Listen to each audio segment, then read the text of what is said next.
Hello everyone, that's Jamie. And that's Brandon. And we need movies. Welcome. This is a show we talk about the movies we watched during one week. That includes theater releases, the movies I bought. We also talk movie news, movie trailers, all kinds of good stuff. We also have a topic of discussion at the end of each episode. Tell us, what are we doing this week? This week we're doing the fall preview. Yeah. Into December. So technically, well, I guess fall is, that sucks. I know, it's already here. No, but fall's like part December. For us, it's like fucking dead winter. No, for sure, for sure. Anyway, fall preview of the movies coming out. Oscar season, as they call it. Yep, we had a shitty summer. A good-looking fall, though. So Yeah, really lots of good solid titles to talk about. So, Jamie, let's start it off like we do every week. The movie we watched in theaters this week. I watched it too, buddy. Don't think twice. Did you watch it? Yeah, I did. Oh, no So I did not get a chance to see Sully. I do really want to see it. Did you see it? No, I didn't. Okay, I plan on seeing it, but I didn't get a chance to. And I had one time to like watch one movie, and it was either this, Hell or High Water, or Sully, and I figured that I would watch both of those movies after, and I kind of wanted to just see this one. It was brand new to our local theater, so don't think twice. This is written and directed by Mike Birbiglia, who's a comedian. It's basically about the Commune, which is this group of improvisational comedians one of whom get a position to join the Weekend Live, which is pretty much just a riff on Saturday Night Live. 100% the exact same thing. And it starts to kind of slowly pull the fabric of this like a little close-knit group of friends apart. Yeah, so this film is not necessarily loosely based on anything he's done. Birbiglia, if you haven't known, he first written and directed a movie called Sleepwalk with Me. It was a legit, like, about his life. I mean, I think his name was like Matt, I have to look this up, Birbiglia. He was like making really close parody of his name, and a lot of people he knew was very off by a little bit. Like cheap knockoff Mountain Drop or something like that. Nice, yeah. So that film was about, success, and he's like, I looked at Sleepwalk with Me as a success story, because it was based on his actual like up and coming comedy career. Yeah. But he really had this like set sort of narcolepsy, this disorder where, or not narcolepsy, I can't remember the name of it, but you fall asleep and during your REM sleep, your body doesn't produce the paralyzing toxin or whatever we have to keep us still. So he's dreaming and he's acting out his dreams. So it's really fucking crazy because he's hurt himself a lot. And so that's what was the impetus for the film. And then with Don't Think Twice, he got a lot of people saying, I started stand-up because of this, because of Sleepwalk with Me. And he's like, that's not what that movie was about. Yeah. It was about success and finding your own voice in something. So he's like, I wanted to make a film about failure, and in a way that you don't see in Hollywood. You don't see the kind of movie where it's not a happy ending. Like, life can be unfair. Yeah. And that's what he set out to do, and he did a fantastic job. Yeah. I mean, everybody in the commune, in the group here, is trying to do their own thing and has their own agendas while they're being a part of this family knit, this close-knit, like UCB type improv group. So it's fascinating, and it's funny, and it's really sad. No, it's brilliantly written, and it speaks to anyone who, I would go as far as to say, not even who like performing, but anyone who's interested in just creation, and it can really speak to anyone on a lot of different levels, not just, improv comedians. Sure. But I found it so fascinating, that what it deals with success, and how one character played by Keegan-Michael Key, who really was able to display some acting chops in this one, along with the rest of the group. He's pretty good, and the finale is really sad, like just emotionally kind of like I really didn't think it would hit me as hard as it did. No, and I, honestly, I relate to Mike Birbiglia's role the most. I feel like he's the oldest member of the group. He was one of the ones that founded this group, and now he's in like his mid-30s. So in that world, it's like if you haven't made it at that point, you're not going to make it. But his jealousy, his rage for like Keegan-Michael Key getting the role he's always wanted, fueled like this really like aggressively focused chance to try it again. Like, really, I'm gonna give up this whole like teaching improv. He's gonna go for it.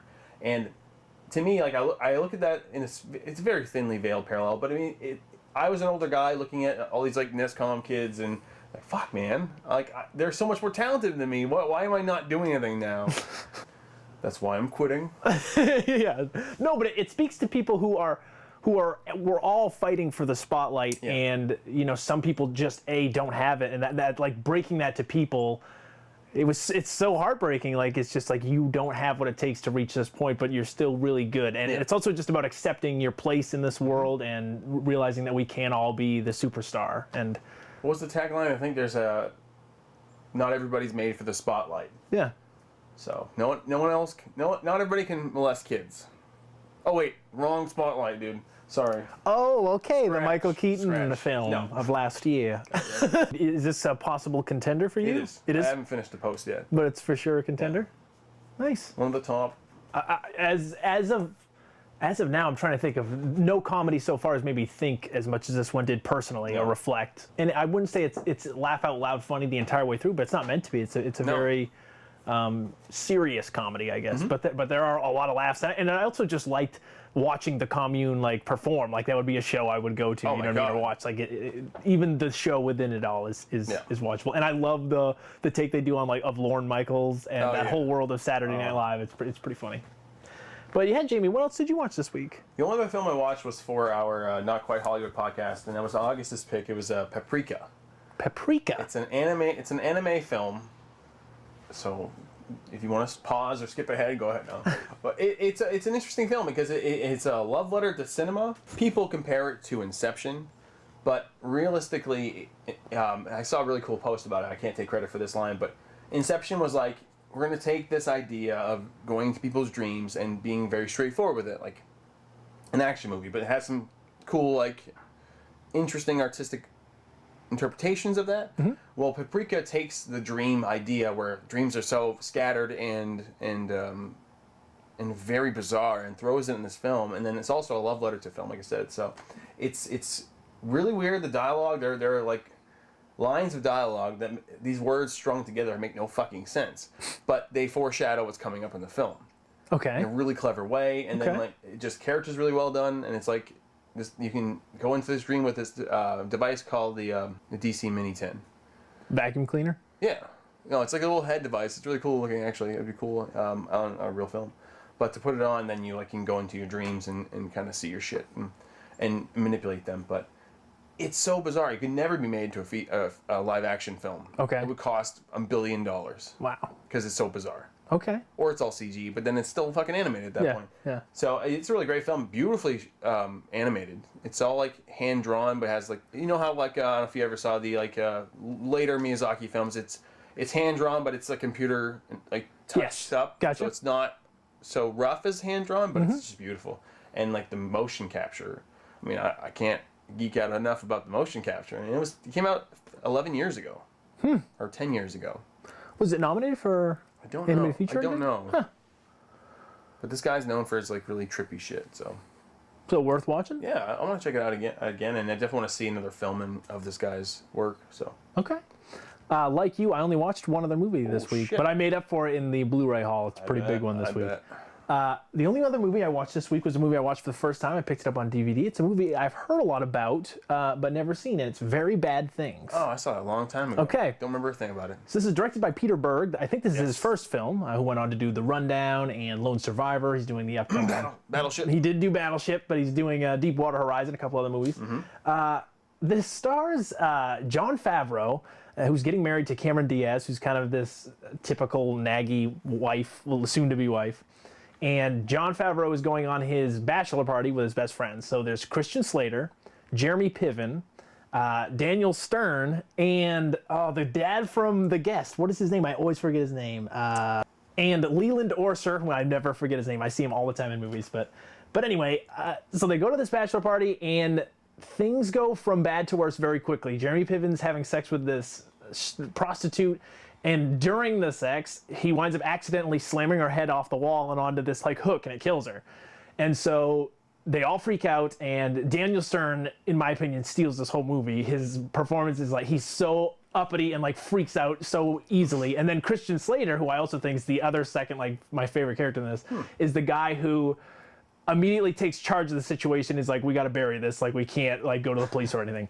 So a security guard comes in and tries to stop them, and they wind up killing him as well. And then once those two bodies are done, they bury them. And then that's really not even the halfway point. I thought this movie, when I read the back, was going to be that whole story. Really, it's about them going back home before the wedding and kind of dealing with this and how it kind of pulls them all apart. And then even more people wind up dying.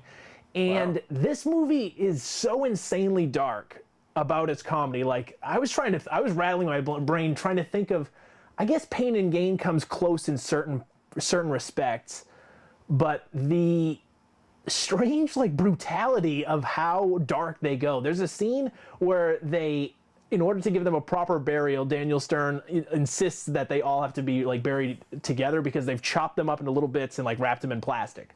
So they put the bodies together, pieces them together with all the body parts, out of I don't know, 20 parts, pieces of the leg, and it's like a stick figure made out of body parts.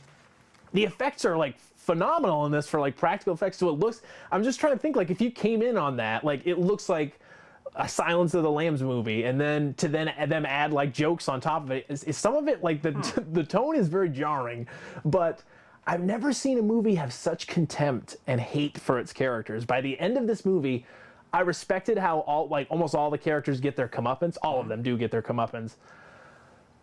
It hates its characters. It wants you. It doesn't care whether or not you like the movie by the end of it. By the end of it, the only character, the two characters to start realizing, and maybe going to have a turning point to all right, this is their redemption. It cuts to the next scene where something terrible happens to them, and it's. I can't say enough. I can't really think of a movie that just hated its characters so much. It really treats them like shit by the end of it, and. Yeah, I was reading reviews after this too because it's got about a 6.3 on. It became it died at the box office and then became kind of around the Cable Guy because it came out in 98 or 99. That was 95. The Cable Guy? I think this was 98. Oh yeah, that's right. I thought it was for some reason. I'm conflating that with Big Trouble. Yes, the Tim Allen one. Johnny Knoxville. I don't remember, dude. But I feel like it just kind of it went too far, even for me. Not even that it was offended me. It didn't offend me. It's just the tones were too off, and that when they did meet up, it was funny enough, and I liked the characters, but I don't know, dude. It's all right. It was worth a watch though. Cool. But let's get into this Blu-ray update before our movie news and trailers. All right, this is a good one. So, first off. The movie that came to Blu-ray last week. It's The Iron Giant, dude. Yeah, great. I watched the documentary on how they made this movie. It's pretty much the life of Brad Bird. That's what they were doing. Oh, cool, dude. But it's all told through old video and photographs and then him narrating and different people from the production. This was such a hard movie to get made. I didn't realize the difficulty because I guess this was right after the 90s Renaissance in Disney, and Warner Brothers had tried to... all these companies were now starting to get animation houses. And so Warner Brothers had just done Quest for Camelot, which failed miserably. And then they gave them half of the money they give Disney, a quarter of the money they give Disney to make a movie and half of the time. And so Brad Bird was trying to scramble, trying to make something. And then when they released it, you should see the trailers for this movie. They're god awful. It's the teasers that they released that were marketed. It makes it seem like it's some punk rock kids movie. It's really terrible marketing. And so then Brad Bird was talking about how it was shoved into theaters, just dropped and then died the first week, and they pretty much pulled it out. And everyone felt so miserable when this was released because they didn't realize that it would become what it has become, and it's now become a cult classic. But it's a fantastic movie. I really stress if you haven't seen this movie, you should really check it out. It's wonderful. It's really good. The next one I picked up, I had been wanting to see this for a while. I haven't seen this in 10, 15 years, but I remember enjoying it as a kid and then watching it a few years later and being that was really dumb, but I wanted to rewatch it. I like how you set these up and you're buying them. Yeah. It's Spawn. Spawn, director's cut, which I haven't seen. I doubt it's any different, but... But damn, Martin Sheen's dyed black hair, the terrible, terrible CG effects. The best fucking Leguizamo performance aside from The Pest. That's true, but he is disgusting in this movie. The part where he rips his underwear off and shoves it in his face, as a kid, that's common gold.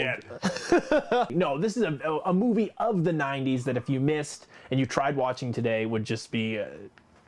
you might find some funny parts to it, unintentionally funny, but... I think it's the first superhero movie to have a black actor as a lead right before Blade, This was before Blade? 97. Wow. I Yeah. thought Blade was okay. Now Blade was 98. Oh, okay. Really weird. Yeah. Also, this was also a pioneer though in a lot of special effects. The ILM did the effects for this in their very some of their earlier They were days. taking a diarrhea shit. And so Spawn. Again, this is not a good movie, but it was $3, and I wanted to rewatch Sure. it. Guys, come on. It was 15,000. Oh. Another $3 movie I picked up was Fanboys. I haven't seen this. Yeah. I don't own it. No, I mean I haven't seen it in a while, since it first came out. Sorry. But yeah, no, I remember finding it pretty funny. I liked it's really good. I liked it because it's filled with supporting characters in other movies that are funny, and I like Christopher Marchetti and Jay Baruchel. This was before he was kind of famous anyway. Yeah, Really. Dan Fogler. Before he was big. Yep. Kristen Bell, all really she had at that point was Veronica Mars. Oh, that's right. Yeah. But anyway, yeah, this is a funny movie, especially for Star Wars fans, just about these group of friends who one of their friends is dying of cancer, and so they have to get him to see The Phantom Menace before he dies, essentially. Yeah, I mean, it was shelved for a couple of years. Yep.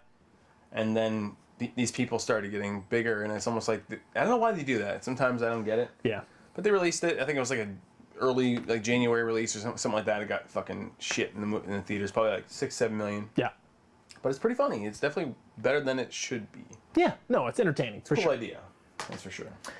Why I also didn't watch too many movies is because I was watching this TV show, dude, and it's The People vs. O.J. Simpson. Nice. It's fantastic. I've watched about 6 episodes so far, and it's phenomenally cast. I love John Travolta and David Schwimmer are fantastic in this, and because they act so similar to their counterparts. So David Schwimmer's playing Robert Kardashian, and what's also funny is that they show the kids in this, the Kardashian kids, and they treat them as if they're little fucking assholes. Nice. They're always talking about wanting to be famous, and they're just these annoying kids, and Robert Kardashian's trying to make them good. And then Selma Blair plays the what's her name? Chris. Yeah. So yeah, that's kind of funny, but the Cuba Gooding Jr. is really good in this as OJ. And what's great is I was reading a little behind the scenes stuff, and that every scene he would do every take 2 ways. One way is which he believes OJ's innocent, and then one way he'd be guilty, and so he's just leave it up to the director to you choose which takes. And so it's very if you never know anything about the case and you're watching his performance, he's really good in this. This was nominated for this, won a bunch of Emmys actually just recently, and yeah, it's well worth watching if you care about even the story, but such the craziness around the media and how every little thing mattered, and it's really well done. Really question well done. though? Yeah. See that? Why does he have one glove? What's that about? If it does not fit, you must acquit. The Nice Guys finally picked this up. This came out a couple weeks ago, but I hadn't picked it up. Yeah, we if you want to hear our thoughts on this, there's an episode somewhere Back in the recesses of our YouTube channel. But this is in my top 10, I think, so far this year. So me too. I mean, my favorite summer blockbuster, definitely one of them of the year. So Nice. very well done. Another one that came out was The Conjuring 2. I'm tired. Sorry. God damn it, Jamie! Come on, this was a good one. No, I'm just tired. The Conjuring 2, again, we have an episode, that one at least has the poster on the front, so that one's... poster. Let's search it, okay? I'm trying to say that I didn't do a good job on The Nice Guys? I'm not. I'm saying that one may have, had a half a poster or something. Dissension! You're quit. You're fired. You're fired. Fucking you. You need shit. Couple of good special features on here. Kind of upset that it didn't come with a slipcase, though. That's weird. And that's all of them. It looks like a really shitty cover, I'm gonna say. I was gonna say, Warner Brothers, what are you doing here? This was kind of just thrown out there. She fell down and she broke her ankle. Yeah. And then she's like, oh my god, I heard a crack on the floor. Why would, what? You know what? I don't want this anymore, dude. Okay, I'll take it. free Bluray. No, it was a really good film. Really tense. And the atmosphere is really well done. So were the effects. We talked about, the Crooked Man, the Nun. Yeah, James Wan. Fantastic. I also picked up Popstar, Never Stop, Never Stopping. Yeah. I watched some of the behind-the-scene gag reels and stuff because that's really why I wanted this. Okay. Unfortunately, I thought this was going to be a movie that would come with an unrated cut. It's weird. Considering all the stuff that we saw in promotions that wasn't actually in the movie. Yep. It doesn't come with an extra cut, which I was kind of pissed off about. But a bunch of special features, a bunch of bonus footage, and I feel like I'm gonna enjoy this when I watch it with some friends. Sure. It's not that I didn't enjoy it. I think I just will find it that much more funny when I watch this with. Were you alone? But yeah, I was pretty much alone in the theater. Me too. But it was well made, and it was entertaining. I was never bored, and I know I would laugh, in certain situations. It's just hard to laugh by yourself in a theater. It is. You know what I mean? Anyway. And the last one I picked up was Captain America: Civil War. This is the badass Blu-ray steelbook at Best Buy. Pretty sweet. Yeah, what can we say about this? Again, our review, if you want to hear more of our thoughts on it, is back there in the recesses of this channel. Probably like you ripped me off. They fight. As Jamie described it, it's kind of like watching your parents go through a divorce. Yes, it's really sad. So, but it's well made, and I mean that fucking scene in the middle at the airport is one of the best put together scenes this side of the Avengers battle at the end. Oh yeah, better than I like. But I mean, it's just like the way they jump back and forth. It's like holy shit, man! Fantastic! There's so much going on. So well done, and I'm excited. There's a 2-part documentary on how they made this and whatnot. Cool. So I'm looking forward to seeing this. They stopped with the whole putting the short films on there. Yeah, they did a while back. Yeah. But there's also a sneak peek at Doctor Strange. But, cool. There's enough little special features on here. D-Strange. Oh my God. But yeah, that's what we got this week. But that's all we have for Blu-rays, Jamie, movie news, and trailers. There were a lot of good trailers coming out this week. Was there? Actually, I don't know. No, there's a handful. It was pretty good. Don't oversell it. 50 Shades Darker. Let's start with that one. The best. Yeah. Why they make these movies? Well, you know why. Because the first one made like $300-500 million or some shit. Like an insane amount of money. Look at me. I care. What is this? Yeah, of course they're going to make this. Okay. Yeah, they're going to make it because they're already selling it. The whole trilogy's there, right? So the same guy, I can't remember his name, he's directing this one and the last one. Mm-mm. No? There was a girl who directed the first one. No, I'm saying... Oh, the same guy. He's directing the last two. Like Francis Lawrence took over for Hunger Games after Gary Ross. Yeah. That kind of thing. Okay. So to me, this kind of movie, you need to have...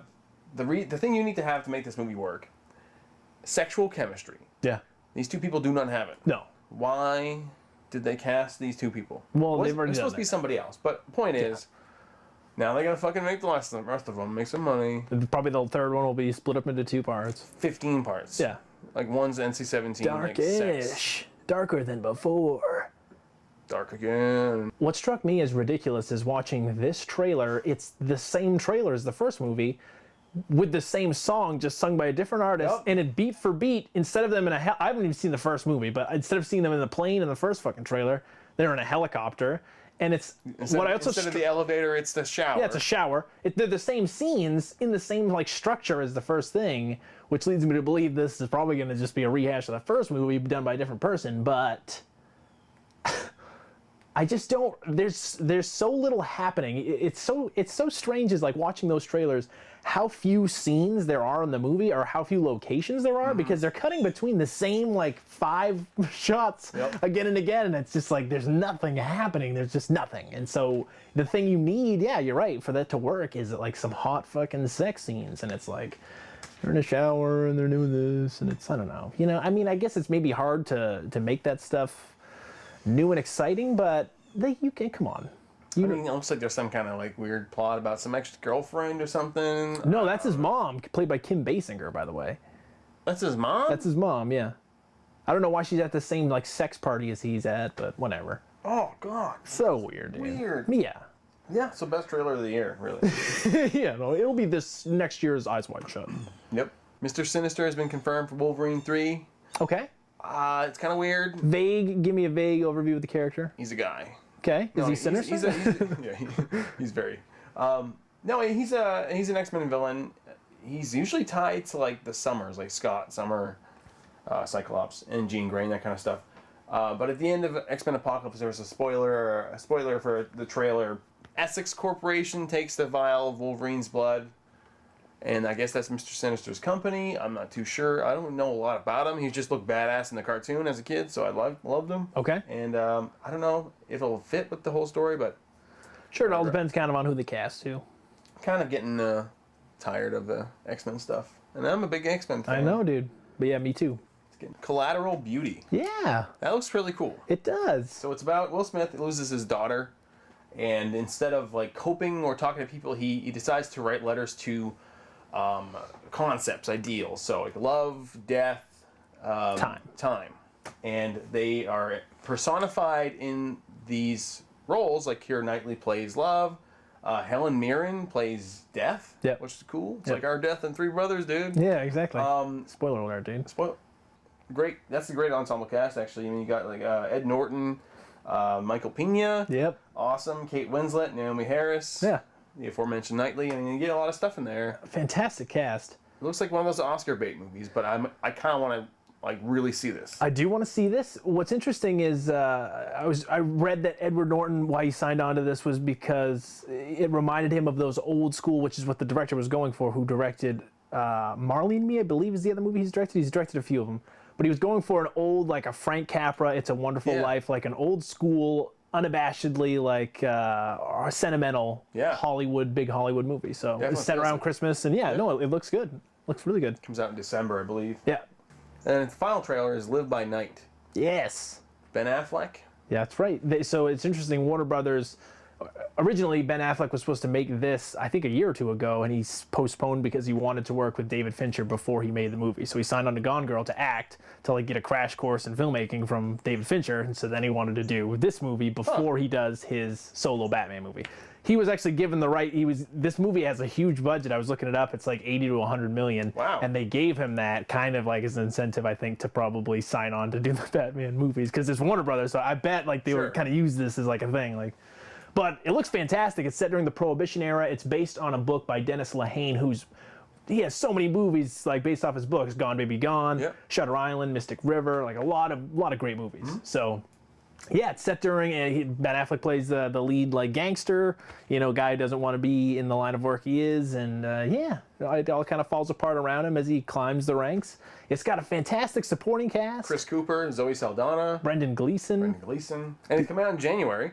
Yeah, January. So it's kind of like, I think there's a kind of a, not resurgent, there's kind of like a trend here going on where the initial like dead zones you thought they were like, September or January, they're not really a thing anymore. Mm-hmm. They're smartly, I've always wondered why they never did this. They're releasing films throughout the whole year. Go figure. What are the odds of that? So I would rather see that. I mean, I don't think they're going to anticipate any Oscar bait, especially that early in the year, but they're going to make a good amount of money. Absolutely. What else is there in January? I mean, Split is the only other thing that with James McAvoy and Shyamalan collaboration. Yeah, normally the January is kind of the holdovers from December. People are going back to see for the first time or seeing again. And so, I think it's a really smart move to finally be putting good movies in this, shitty time of year. Sounds great. That's all of the news I have. Well, then let's switch from a shitty time to a good time. Speaking of this upcoming fall, dude, there's a lot of good movies coming out. So let's break it down. We'll go week by week. November 4th. One of the ones I'm excited to see is Loving.